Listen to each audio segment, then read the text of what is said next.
Ayun mga kababayan, welcome back for another video at eto na naman tayo, ang inyong lingkod, Birador Pikwa at your service. You know, we do that better than anybody. I bet you got it twisted, you don't know who to trust. So many player hating niggas trying to sound like us. Say they ready for the front, but I don't think they know it. Straight to the depths of hell is where those cowards going. Well, all you still down, nigga, holler when you see me. And let these devils dissolve for the day they finally free me. I got a caravan of niggas every time we ride, hitting motherfuckers up when we pass by. Until I die, live the life of a boss player. Cause even when I'm high, fuck with me and get crossed later. I rise on a matter of personal and collective privilege to uncover schemes surrounding a systemic problem in our country. One that submerges our nation not just in floodwaters, but in depths of corruption.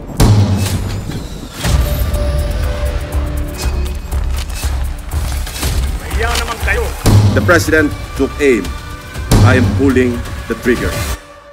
For over 15 years, from 2011 to 2025, we appropriated more than 1.9 trillion pesos for flood control management program under the budget of the Department of Public Works and Highways alone. Sa loob lamang ng 3 taon, mula 2023 hanggang 2025, higit 1 trillion pesos ang ating inilaan para sa flood control.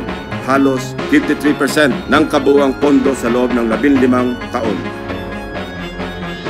Corruption has been so pervasive and systemic that doing so is like a piece of cake. And when I say piece of cake, I mean that funds for a specific project are divided. Shares vary depending on greed. Big parts swallowed by corrupt operators, both from the public and private sectors, leaving only crumbs for actual project implementation. May ilan pang ang proyekto, hindi man lang nagtira para sa taong bayan. Kakatayin pa ang budget para sa mga lagay, commissions, SOPs at iba-iba pang terminong binubuo para sa shares ng mga corrupt.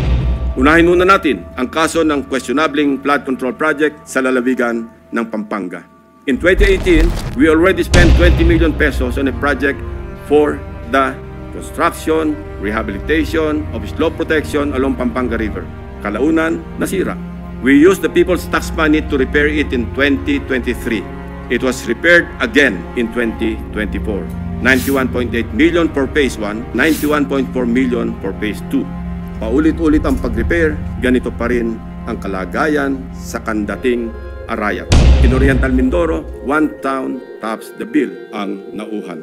Sa 70 barangay ng Nauhan, Oriental Mindoro, ang barangay Mulawin ay nakakuha naman ng 1.9 billion pesos. Gumuhuna ang ilang parte ng mga diking pinaggastusan ng 100 milyong piso. Halatang gusto ng naturang kontraktor na isikreto dahil sa ginagawang paghahabol upang kumpunuhin at mapagtakpan ang kanilang kapalpakan.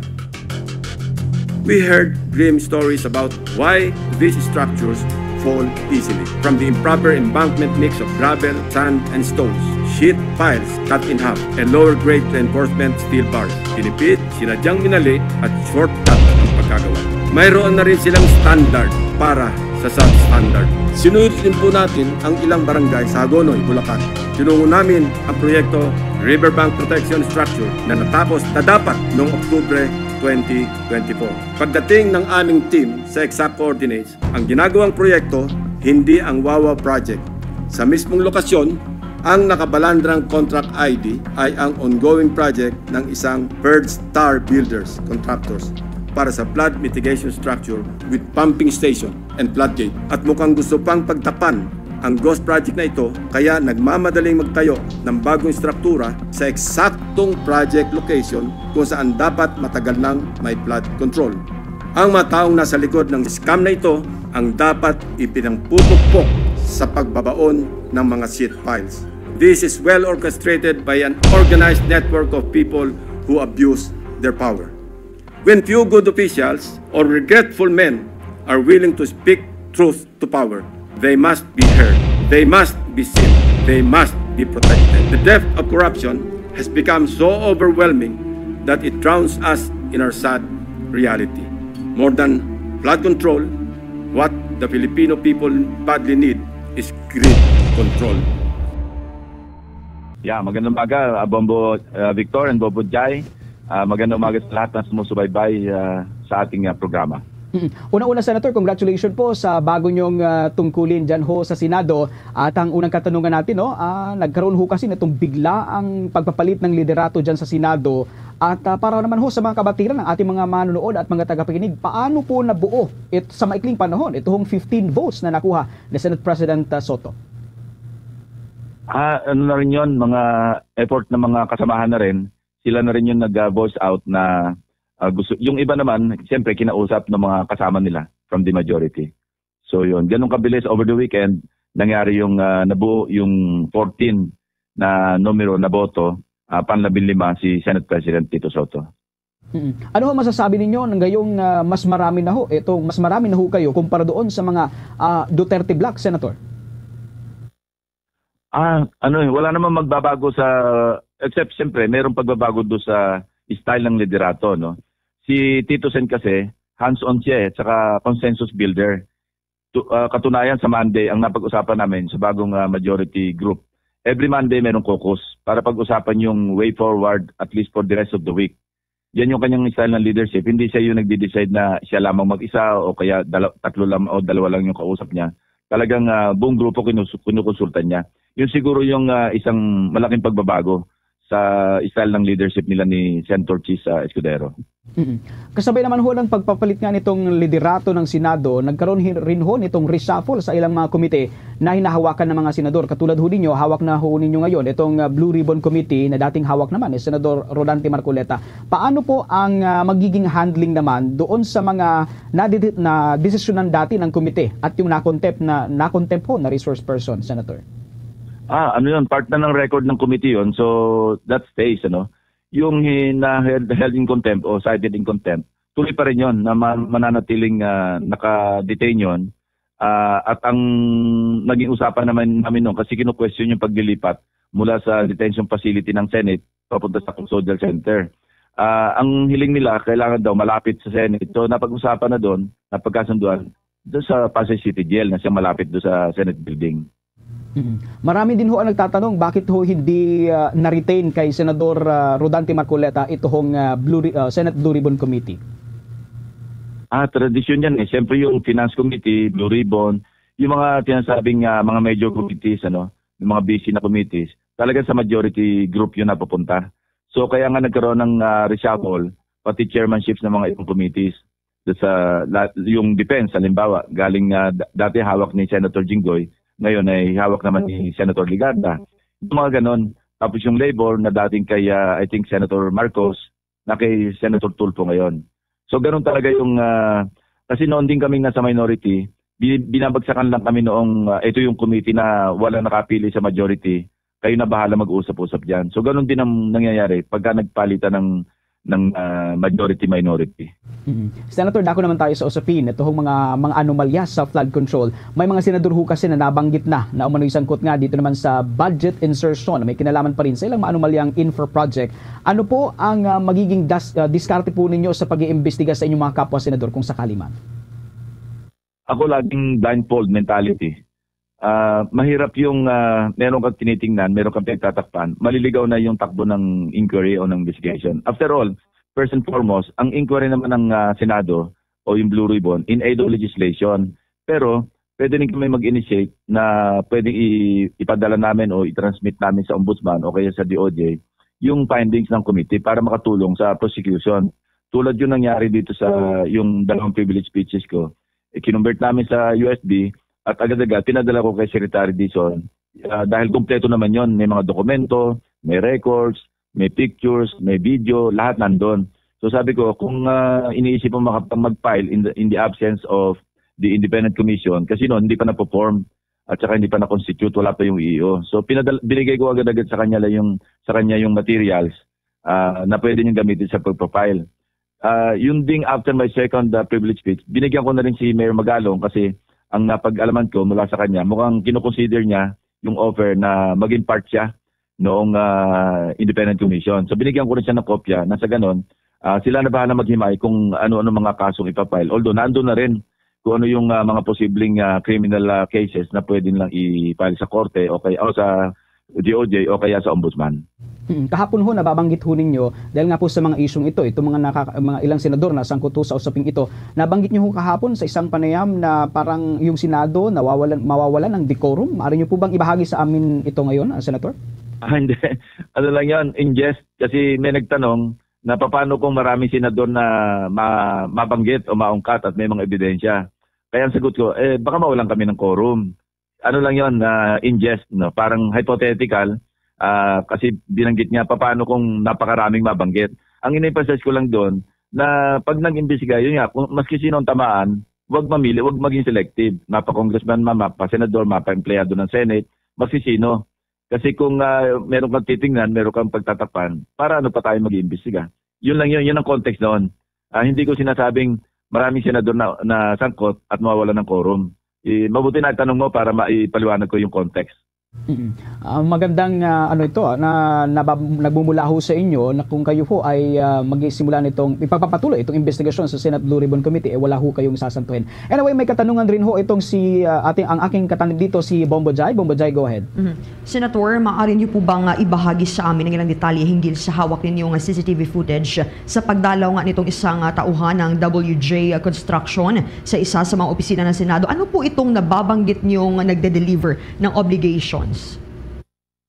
Hindi. Wala akong sinabing nagpunta yung nakita yung certain mina, yung WJ na construction firm, para mag-deliver ng obligasyon o ng pera o ng package o naman. Walang ganon. Again, mabuti natanong para maklarify.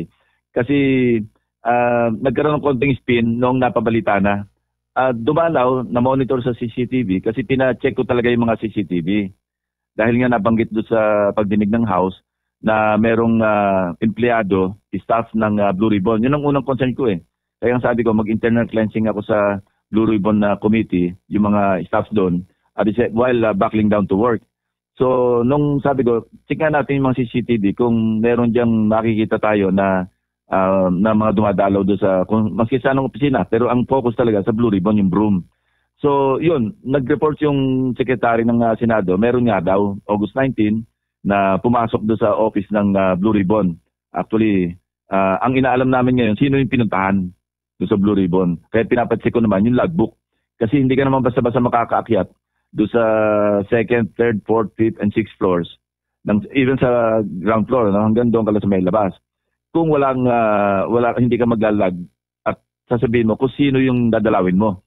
Dahil kailangan i-confirm doon sa pupuntahan for security reasons. So yun ang pinakukuha ko ngayon. Kung sino yung nag-accommodate doon sa mina ng WJ na construction firm, yun ang pinapatingnan ko ngayon. So hindi ko sinabi na nagpunta doon, nakita CCTV para mag-deliver. Wala ko sinasabing ganun. Okay, buti naman na-clarify natin Senator, para sa mga listeners and viewers. Kasi minsan excited din yung mga kasamahan ninyo. Pag may mga ganun, parang dinudugtong doon sa statement naman ni Bryce Hernandez na magde-deliver ng obligasyon. Yung statement na yon, yung nasa screenshot ng kanyang telepono, 2022 yun eh. Yung sinabing mag-deliver ng obligasyon o kaya sabihin natin lagay, yung WJ papunta doon kay Mina, papunta doon kay Beng Ramos, yung staff nga ang pagkasabi pa nga doon, staff ni Senator Jinggoy, nung chinek namin, staff ng Blue Ribbon.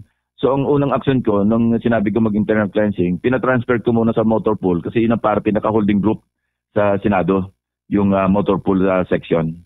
Okay. So for sure, nire-review nyo pa itong CCTV footage, Senator. Pero kailan po kaya namin ito makikita itong CCTV footage, Senator? Siguro sa Webes, sa pagdinig. Ko doon. Para kung ano pa yung ibang opisina na napuntahan. Kasi sa ngayon, ang maliwanag pinuntahan niya, yung Blue Ribbon na sa 3rd floor yata yun eh. Yung office yung isang opisina ng Blue Ribbon. Okay, thank you for that, Senator. Anyways, may statement po kayo na nagsasabing mas malala pa itong flood project scam kaysa sa kaso ni Napoles na pork barrel. Bakit niyo po ito nasabi, Senator? Yung magnitude at saka yung lawak at saka yung brazenness, yun ang kaibahan. Yung sa Napoles yun, akala natin, yun na yung ultimo, yun na yung ultimate. Pero nang mabantad sa atin, tumambat sa atin itong mga pangyayari rito, all over na eh. At saka talagang daang bilyon na yung tig-uusapan. Kaya Napoles, tens of billions sa tig-uusapan o hundreds of millions. Dito makita natin yung mga involved na mga pera. Kalat-kalat pero pag inipon mo, napakalaki. Kaya nga, pinaka-worst na nga itong 2025 budget, nabanggit ko na ito, maski nung wala pa ako sa Senate. Kasi nga, pati yung PhilHealth na pondo, pinakailaman, nilipat sa, para tumaas yung pondo ng public works, pati yung constitutional provision na dapat ang highest budgetary priority ay yung education sector. Pati yun na nagalaw na. Kasi siyempre, lumaganap na yung lagayan na proyekto ng public works. Kaya doon sila nagtambak ng mga items ng budget. Parang all roads led to the DPWH budget. Kasi naandyan ang suki nila. Sa dami ng mga pinaglalalagyan, kinulang na yung budget ng DPWH. Kalampunan pa na nanggagaling sa ibang ahensya. Ang masama, PhilHealth pa yung napagdiskitahan at saka yung education sector na bawasan. Alright. Finally, Senator, ano po yung mga nakahanay sa Blue Ribbon Panel? Sino pa po yung mga ipapatawag sa next hearing at kailan po ito? Sa Thursday, humingi ako ng 2 araw na kasi Tuesday dapat nagma-marking kasi walang mga markings yung yung records, sinosort out pa namin lahat. Ang kakapal nung siyempre transcript, mga dokumento, lahat. Walang marking, so pinapa-marking ko para maliwanag, parang organized kasi hindi naka-organize yung mga records. Pangalawa, ang unang siyempre papatawag namin doon si Undersecretary Cabral kasi nauna na siyang tumanggi maski kay yung bagong boss niya, si Secretary Vince Dizon. Tinanggi niya rin na siya ay nag-iimbita sa mga mambabatas para maggawa ng insertion. Yun nga, yung pinakita ko doon sa aking privilege speech na slide, maliwanag na siya mismo yung nag-i-initiate ng action, nag-iimbita ng mga bagong halal na senador, tulad ni Senator Tito Soto, para mag-insert. So, dapat maliwanagan namin at ipaliwanag niya bakit siya nagsinungaling sa komite. Pangalawa, siyempre yung WJ, para just to get to the bottom of yung allegation na ginawa ni Bryce Hernandez. And of course, yung BGC boys na tinatawag ko na tinaguran sa mga kasino, ipapatawag ko yon dahil tapos yung mag-asawang Diskaya para maliwanagan din, sila ba nag-tell all o nag-tell half? Yun ang dapat malaman natin. Pati si Bryce Hernandez, kasi paliwanag nila yung ginastos nila sa kasino na billion Nung tinignan ko nga yung pinagpalit nilang cash to chips to cash, si Henry Alcantara lamang yung cash to chips niya for a period of 3 years, 2023, 24, 25, 1.4 billion. Saan ang galing yan? Bakit ganyan kalaki yung sinusugal nila? Yun ang aming mga tatalakayin sa susunod na pagdinig. Of course, ipapaformalize ko sa DBM kung yung istorya ng 355 million kasi alam nila yan kung paano na-distribute. Of course, nasa amin na yung record para lang maging part ng record. Papaklarify ko para maging on record masabi ng DBM Secretary at saka ni Secretary Dizon. Pahabol lang Senator, pinapatanong din ng ating mga listeners and viewers, dapat po bang mag-leave itong si Yuse Cabral dahil ay inimbestigahan din po siya? Call na ng departamento yon. Call ni Undersecretary Cabral. Ang alam ko kasi, naihayag na ito ni Secretary Dizon na pinag-file na lahat ng courtesy resignation, ang lahat ng from undersecretaries down. Lahat yon. At sabi niya 100% daw yung nag-file ng courtesy resignation. So sa ngayon, hindi pa naaalis kasi mababakante yung mga position dahil wala pa mga appointments. Yung kanya mga bagong mga undersecretary na nais niyang dalhin o pa-appoint, hindi pa lumalabas yung appointed order. Siguro, binebet pa ng Malacanang. So hindi pa maalis sa mga position, nandun pa rin si Undersecretary Cabral hanggang walang makuha ang kapalit. Tama rin yun kasi wala magtatrabaho. Sabi ko na lang kay Secretary Dizon, and of course, ginagawa na rin niya. Siyempre, mag-hands-on siya para wala na yung mga ganyang palusot.